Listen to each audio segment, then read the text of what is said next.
সকলকে স্বাগত।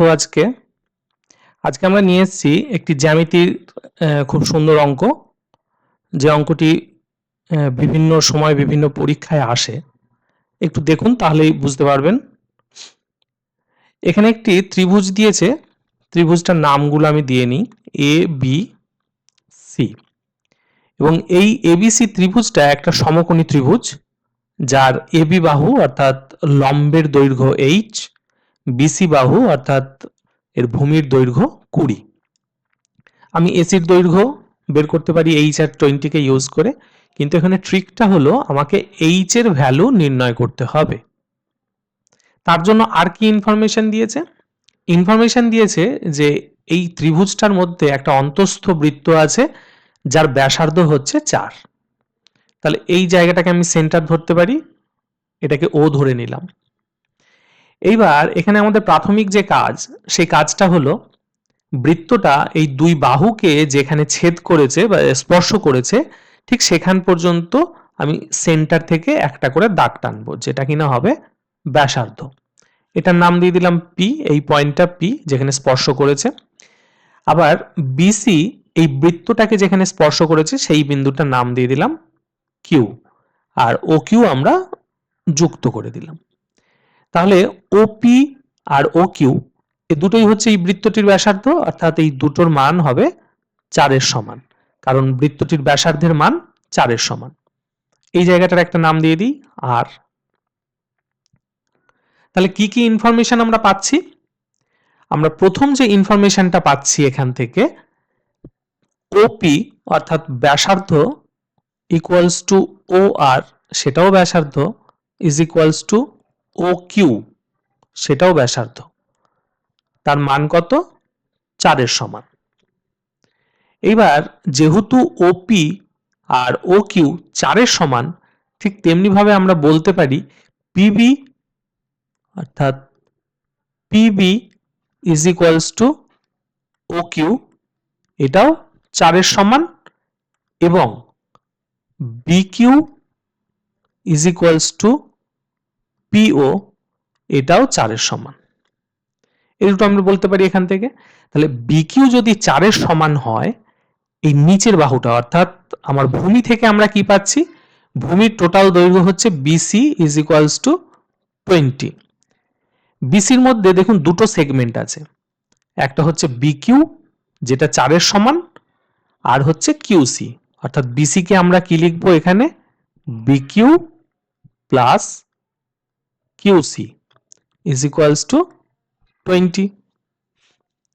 আমরা এখানে ভ্যালু জানি হচ্ছে বিকিউ এর ভ্যালু হচ্ছে 4-এর সমান, অর্থাৎ 4 প্লাস কিউসি ইকুয়ালস টু 20।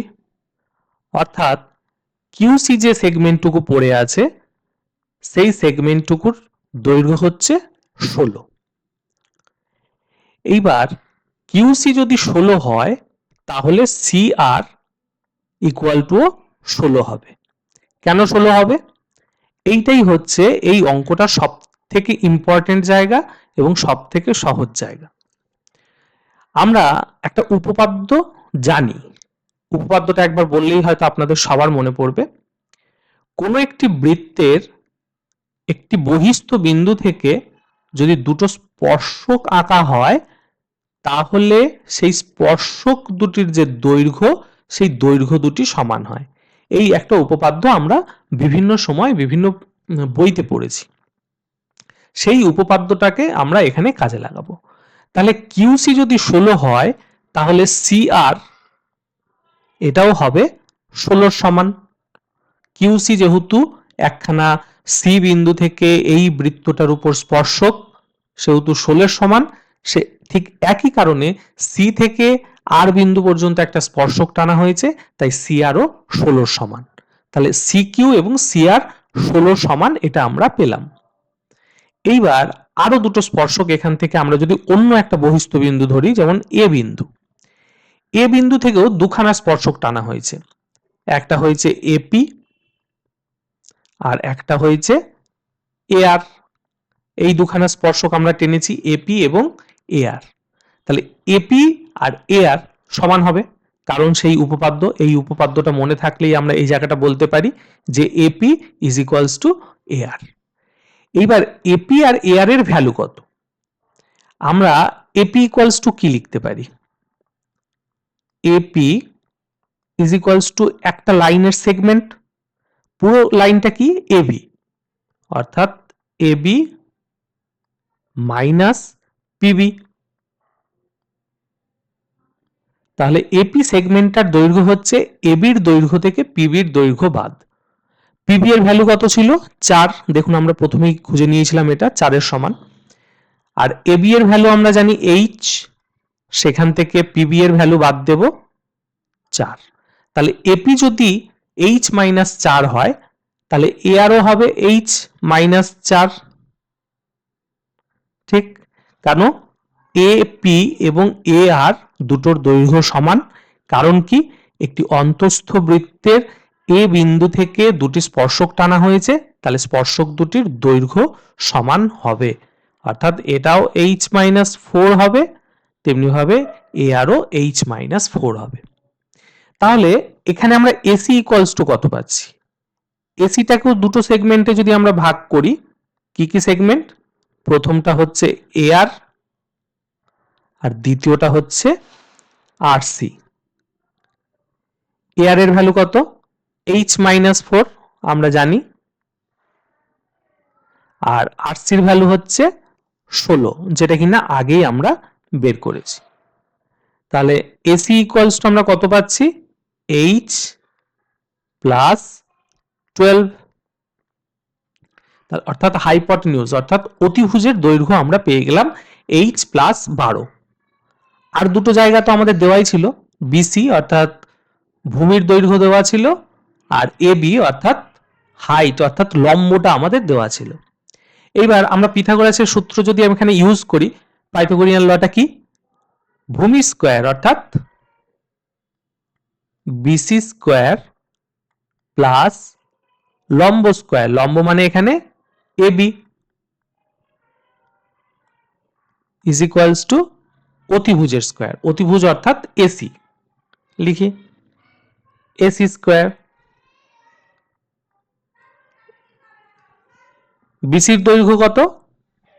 বিসির দৈর্ঘ্য হচ্ছে 20 square, AB square equal to H square, আর AC square H plus 12 whole square.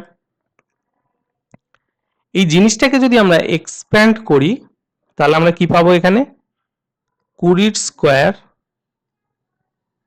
Plus H square is equals two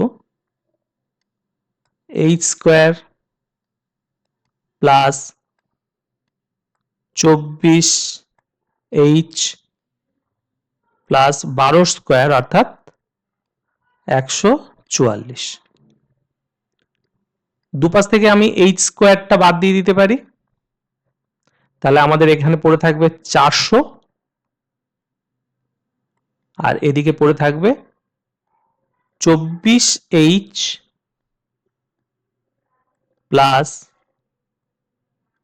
144, অর্থাৎ 24H ইকুয়াল টু 256। এখান থেকে যদি আমরা এইচটাকে সিম্পলিফাই করি, কত পাচ্ছি? H is equals to 256 divided by 24, 8 দিয়ে যদি আমরা ক্যান্সেল করতে থাকি, উপরে পাবো 32, নিচে পাবো 3, অর্থাৎ এইচ এর ভ্যালু 32-এর 3, ইউনিট যা দেবে সেটা। অর্থাৎ এখানে লম্বের দৈর্ঘ্য হচ্ছে 32-এর 3। অর্থাৎ আমরা যে জিনিসটা শিখলাম এখানে, যে এই উপপাদ্যটা যদি আমাদের মনে থাকে, আমরা খুব সহজেই এই ধরনের অঙ্কগুলো করে ফেলতে পারবো। যদি ভালো লেগে থাকে ভিডিওটি, অবশ্যই লাইক করবেন, শেয়ার করবেন, যদি কোনো ভুল চোখে পড়ে কমেন্টে অবশ্যই জানাবেন। আর যদি চ্যানেলে প্রথমবার এসে থাকেন অবশ্যই চ্যানেলটিকে সাবস্ক্রাইব করবেন। দেখা হবে পরের দিন অন্য কোনো ভিডিওতে। ধন্যবাদ।